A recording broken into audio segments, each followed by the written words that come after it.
जय श्री महाकाल हरे हर। मानव का गुण नज़र आ जाता है, पहचान में आ जाता है और महसूस हो जाता है।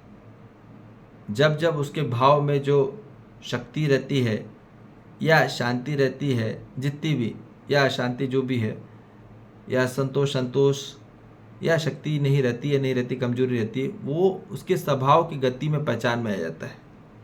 और वो आता है उसके जो रिटर्न करता है, जो लिखता है, ठीक है, जो प्रकाशमान लिखित में होता है, जो पब्लिशर लिखित करता है, उसमें नज़र आ जाता है, या उसके जो कि अभिव्यक्त करता है उसकी बोली में, एक्सप्रेस करता है उसके वॉइस में, उसके पकड़ में आ जाती हैं उसके गुण, ठीक है, उसके उसके एम्पलीट्यूड में जो रहता है, वॉइस में जो एम्पलीट्यूड रहता है, जो उसका एटीट्यूड रहता है, जो उसका फ्रिक्वेंसी रहती है, जो वाइब्रेशन रहता है, जो पिच रहता है, वो पकड़ में आ जाता है उसके गुण, ठीक है ना, कि किस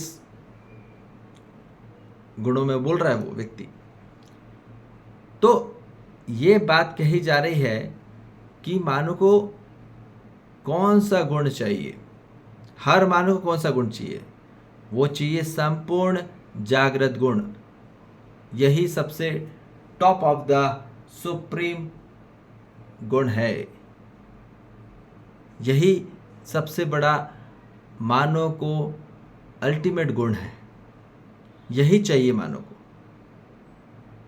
ये नहीं मिला तो वो सुखी नहीं होगा, ना शांति में होगा, ना संतोष में, ना आनंद में होगा। ये बताए जा रहे हैं। इस गुण में आके ही मानव होगा, तृप्ति में होगा, शक्ति में होगा और मुक्ति में होगा, ठीक है। तो सत्वगुणी में क्या होता है? यहाँ पे मानव ज्ञानी में होता है, ठीक है। ज्ञानी में होते हुए वो विवेकपूर्ण विज्ञान का इस्तेमाल करता है, जहाँ उसमें क्या रहती है? उसमें दया रहती है, आदर रहता है, सम्मान रहता है और प्रेम रहता है। ये रहता ही है। सत्वगुणी मानव में दयापूर्ण रहता है, आदर में रहता है, सम्मान में रहता है और प्रेम रहता है उसमें, ठीक है। तो सबको क्षमा कर देता है, सबको माफ़ कर देता है और सबके लिए बराबर सब संतुलन में रखता है ना। प्रकृति को भी खराब में नहीं रखेगा, समाज को भी बराबर में रखेगा और परिवार को भी बराबर में रखेगा। और यही चाहिए पूरी मानव जाति को, जहाँ तीनों में संतुलन आए, प्राकृतिक, पारिवारिक और सामाजिक, तीनों को बराबर संतुलन में लेके चले। वो किसी को भी खराब नहीं करेगा। मतलब जितने भी हमारी को सामग्री चाहिए, साधन चाहिए, आवश्यकता है, ठीक है, वस्तुओं की, तो पूरा हम इस्तेमाल करेंगे, परंतु बगैर प्रकृति को खराब किए बगैर। ऐसा नहीं कि पूरी प्रकृति नष्ट हो गई और हम पूरा इस्तेमाल कर रहे हैं, अब जल ही नहीं बचा, ठीक है। हम बोलते रहे जल ही जीवन, अब जीवन ही नहीं बचा, क्योंकि नदियाँ सूख रही है ना। जिस प्रकार से ग्लोबल वार्मिंग हो रही है और धरती का टेम्परेचर बढ़ रहा है, अब ग्लोबल वार्मिंग नहीं, ग्लोबल बॉइलिंग हो रहा है। तो अब क्या हो रहा है? बॉइलिंग होगा तो धरती में पानी बचेगा? पानी तो पहले निकाल दे रहे हैं हम लोग स्ट्रॉ से, मतलब हैंड पंप से और दूसरे से पंपों से, ठीक है, निकाल दे रहे हैं। तो वो पानी बचेगा नहीं, जो सालों से जो जमा हुआ था। बहुत समय लगा था उस पानी को जमने में, ठीक है। और हम बहुत सारी खनिजों को निकाल दे रहे हैं, फेंक दे रहे हैं, जो गर्मी को बचाए रखता था। कोयला, जैसे कोयला जो होता था, ये गर्मी को एब्जॉर्ब करता था, ठीक है ना, इसलिए वो ब्लैक होता है, सबसे ज़्यादा हीट को एब्जॉर्ब करता है। पर वो हमने इस्तेमाल कर दिया पूरी इलेक्ट्रिसिटी बनाने में। तो अब क्या हो रहा है? वो पूरी चीज़ क्या हो जा रही है? अब पूरी हीट जो एब्जॉर्ब होती थी धरती के अंदर में, वो न रह के वो धरती में सरफेस में आ जा रही है। अब गर्मी बढ़ रही है, अब लोग बेचैन, और वो हो गई क्योंकि अब एब्जॉर्ब सिस्टम ही नहीं रहा, वो एब्जॉर्ब सॉल्यूशन ही नहीं रहा, वो सॉलिड ही नहीं रहा जो चाहिए था, जो धरती को एब्जॉर्ब करता था। धरती में जो गर्मी रहती थी उसको एब्जॉर्ब कर लेता था, और उसमें सतह में पानी भी रहता था, तालाब भी रहते थे। अब ना तालाब है, ना नदी है, ना जल के अंदर, धरती के अंदर जल बच रहा है, खत्म हो रहा है, क्योंकि हम पूरा निकाल दे रहे पानी जल्दी से, चक्कर में जल्दी इस्तेमाल करना है। और आदमी कहाँ योजना बनाया जा रहा है? काय की योजना बनाया जा रहा है?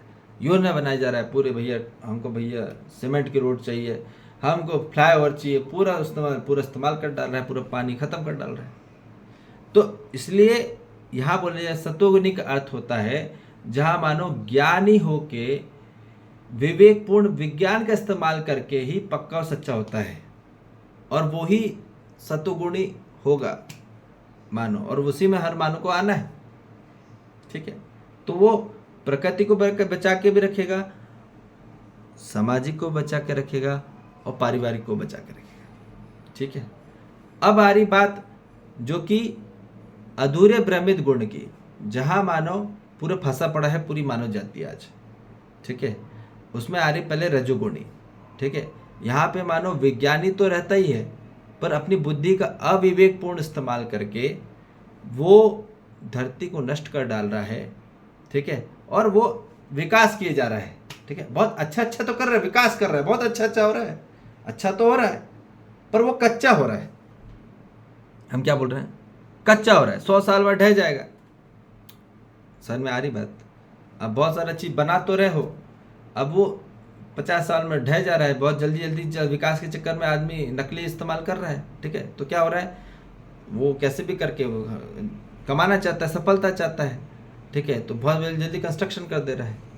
तो अब वहाँ पे क्या हो रहा है, तो प्रकृति को नष्ट होगा, दिक्कत होगी। ठीक है ना, प्रकृति दिक्कत होगी। और यहाँ पे क्या हो रहा है, पारिवारिक भी गड़बड़ है। विज्ञानी व्यक्ति क्या हो रहा है कि तालमेल बन नहीं रहा है ना, शादी चल नहीं रही, पटे नहीं रही आजकल। तो 90% शादी फेल है वैसे भी, क्योंकि स्वयं मानव को नहीं जाना, मानव क्या होता है, जीवन क्या होता है ये नहीं जाना, अस्तित्व क्या है ये नहीं जाना। तो उसके लिए जानने के लिए सतुगुणी में आना पड़ता है। ठीक है, तो अभी मानो रजोगुणी में है।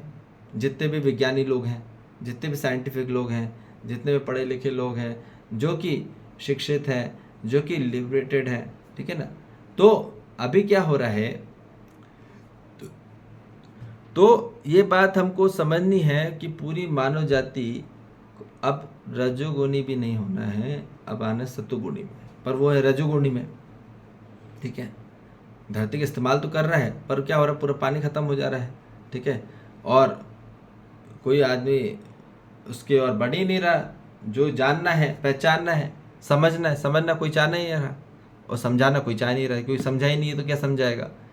ठीक है, तो इसलिए ये चीज़ बताई जा रही है कि मानव को अब कहाँ पे उसकी गति चल रही है, उसकी चल रही है रजोगुणी में। ठीक है, और जो सबसे ज़्यादा डिग्रेड में है, ठीक है ना, जो आदमी जानवर से जाकर नीचे स्तर में चला गया है। ठीक है, वो उसको पशु से भी नहीं, राक्षस में चला गया है। तो वहाँ पे क्या हो गया मानो, वहाँ पे अज्ञानी होते हुए, विवेकपूर्ण होते हुए बुद्धि का इस्तेमाल करता है, और इसलिए वो बुरा और नकली रहता है। सबके लिए बुरा होते चले तो नकली रहता है वो, उसके कोई इस्तेमाल नहीं है प्रकृति में सिवाय नष्ट और विनाश के। ठीक है, दूसरे लोग कुछ संरक्षण कर रहे हैं पर संपूर्ण नहीं है, वो इसलिए अधूरा है, इसलिए बोल रहे हैं इसलिए वो अधूरा। अच्छा तो है पर वो कच्चा है। समझ में आ रही बात?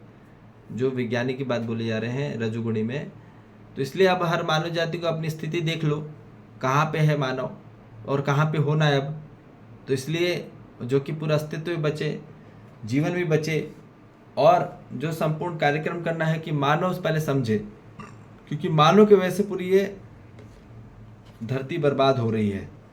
ठीक है, मानव ही एक ऐसा प्रजाति है और ऐसा जीव है जो कि धरती को खोदा उसी ने। धरती के अंदर जो गया वो मानव ही गया, कोई जानवर नहीं गया। ठीक है, मानव ने अपनी बुद्धि लगाई कौन सी विकृत वाली, इसलिए उसने पूरा गड्ढा खोद के अंदर खोद के पूरा सब खोद डाला। अब साइंटिस्ट घबरा रहे हैं कि भैया तेल खत्म हो रहा है ना, कोयला खत्म हो रहा है, मिनरल्स खत्म हो रहे हैं, अब क्या करेंगे। तो 100 साल में इन्होंने इतना टेक्नोलॉजी बढ़ा दिया कि भैया अब जीने के लिए हाहाकार मचने वाला है। तो इसलिए मानो इस गति में न चले जाए कि उसकी दुर्गति हो जाए।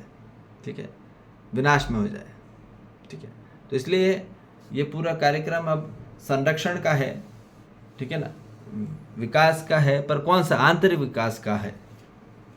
ठीक है ना, आंतरिक विकास होना जरूरी है। पहले मानसिक, मनोवैज्ञानिक, भावात्मक में आदमी को पहले वहाँ पे बैलेंसिंग बहुत ज़रूरी है, वहाँ पे फ्लेक्सिबिलिटी बहुत ज़रूरी है, वहाँ पे स्टेबिलिटी बहुत ज़रूरी है, स्थिरता चाहिए और शांति बहुत ज़रूरी है, बगैर इसके कार्यक्रम बनने नहीं वाला।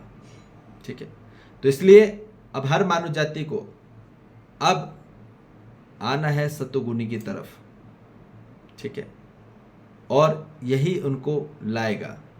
ठीक है, तो रजोगुनी में क्या होता है, रजोगुनी में धैर्य तो रहता है, आदर भी रहता है और वो सुशील रहता है। ठीक है, उसमें सुशीलतापन भी है। ठीक है, उसमें ओबीडियंट भी है। ठीक है, और रिस्पेक्ट भी है। अच्छा तो है, आदर्शवाद में बहुत अच्छे हैं और अच्छे अच्छे लोग हैं, परंतु अभी कच्चे हैं, मैच्योरिटी नहीं है। समझ में आ रही बात? ये रजोगुनी में। और जो तमोगुनी है, यहाँ पे क्या होता है, वो बहुत ज़्यादा ईर्ष्या रखते हैं, बहुत ज़्यादा द्वेष रखते हैं, बहुत ज़्यादा घृणा करते हैं, बहुत ज़्यादा अभिमान है उनमें। याद रखिए, अभिमान व्यक्ति में द्वेष है और ईर्ष्या है। समझ में आ रही बात? इसलिए अब हर मानव जाति को इस ओर आना है। समझ में आ रही? तो अपने आप के जो भी अब देख रहे हो कि हाँ, जिसके अंदर ईर्ष्या चल रही, बहुत ज़्यादा ईर्ष्या चल रही है, बहुत ज़्यादा द्वेष है, बहुत ज़्यादा क्लेश है, बहुत ज़्यादा घृणा है अपने अंदर, तो देख लो, पहचान लो अपने आप को, ये तुम तमोगुणी में हो। अब आना सतोगुणी में तुम लोग को। हर मानव को, जो भी जो सुन रहा है, अपने स्टेटस देख लो। यदि रजोगुणी में है तो रजोगुणी, फिर आप आ जाओ सतोगुणी में, और सतोगुणी हो तो फिर आओ, फिर फैलाओ सत्य। ठीक है ना? यदि सतोगुणी में है तो फिर सत्य फैलाओ। ठीक है ना? आदमी बकवास फालतू बात सुने जा रहा है, बोले जा रहा है, तो उसमें क्या है? ठीक है ना? तो इसलिए रजोगुणी वाले बीच में है, अब वो अब आ सकते हैं ऊपर की तरफ, अपग्रेड हो सकते हैं। पर जो तमोगुणी में है उनको बहुत आगे आना है, ऊपर उठना है। ठीक है, और आसानी से उठ सकते हैं, कोई बहुत मुश्किल नहीं है। जब बुद्धि जागृत हो जाती है तब मानव के पास उद्देश्य आ ही जाता है, और उद्देश्य आ जाता है तो फिर ताकत आ ही जाती है, और फिर मानव ऊपर तक आ ही जाता है। हर मानव जागृति के लिए पैदा हुआ है, इतना बस ध्यान रखो। हर मानव जागृति के लिए पैदा हुआ है, और हर मानव होगा ही, आज नहीं तो अगले जन्म में। पर वो अगले जन्म मत लाओ, क्योंकि अगले जन्म होगा या नहीं होगा मानव में, ये पहले देखने की बात है। इसलिए मानव शरीर जो प्राप्त हुआ है उसमें आप हो जाओ, ये बहुत बड़ी बात।